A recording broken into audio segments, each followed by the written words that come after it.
What is up, ladies and gentlemen? It is Cjthecheesedj here, and we are back with another Ark Insight video.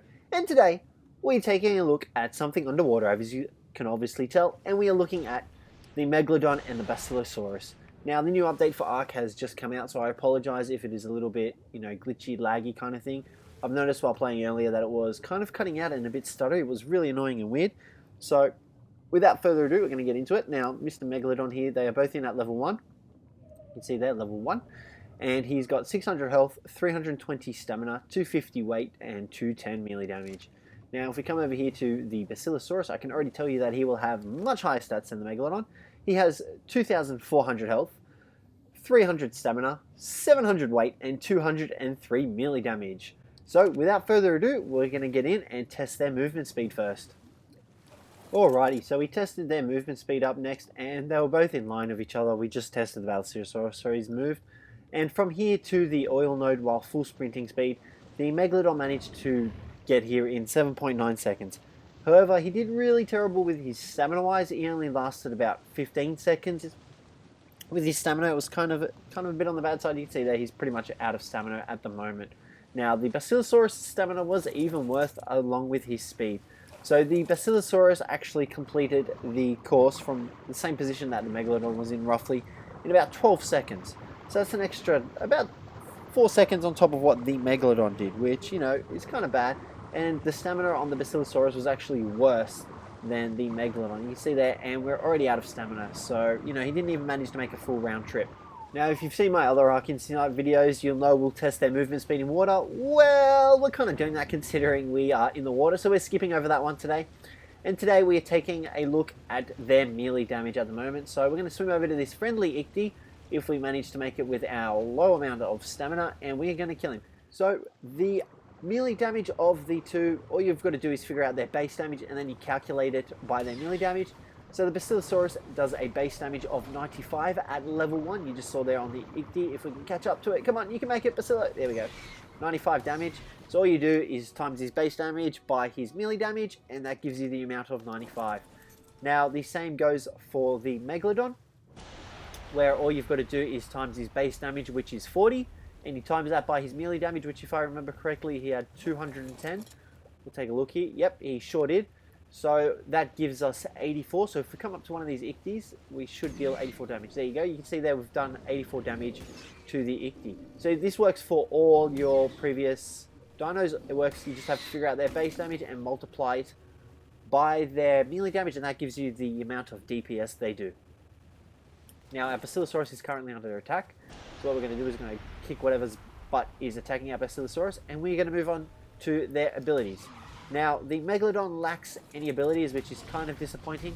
However, he is able to equip a tech saddle that shoots giant laser beams of death, which is always handy for whenever you feel like killing something. But the Basilosaurus actually allows you to survive the cold temperatures of the water. You can see there in the bottom right corner that we have insulation, a little shield looking thing. And pretty much what the Basilosaurus does is it increases your hypothermic and hypothermic insulation. So you don't get too hot or too cold while under the water, which is really useful for swimming through the glacier section of the island, like the Arctic part, as well as deep diving in the water. Now, as well as that, he can do a little bit of a hop out of the water and shoot a rainbow out of his little blowhole, which is pretty impressive. I mean, I don't think it really does anything other than that, which is a little bit disappointing. However, if you do pump this guy's movement speed up and decide to do it, you can pretty sail through the air pretty funnily. Funny enough. So the turning radius of the two, obviously the turning radius isn't the greatest. I mean, you can kind of see it's a little bit harder to do it underwater than it is on land, but we're going to swim around this oil node, and you can see the Megalodon's turning radius is pretty decent. Like, he's able to get pretty close to his tail and able to turn. So it's not too bad. However, the Basilosaurus, that's a whole different story. Let's not even get into that. Okay, well, of course we're going to get into that as soon as we can manage to get on him. Can you cooperate? Thank you. So the Basilosaurus' turning radius, as you can probably guess, is ginormous. Because of his size, it takes quite a bit for him to turn. You can see that we're going to take our time. So he's got a much larger turning radius than the Megalodon does. However, sometimes it can be a bad thing. Sometimes it can be a good thing. Most of the time it's a really bad thing because you're trying to turn to get to a certain section and you just can't turn the way you want to. Next up, we took a look at their torpor, and a level 50 Basilosaurus. Let's try that again. Where is all the shit?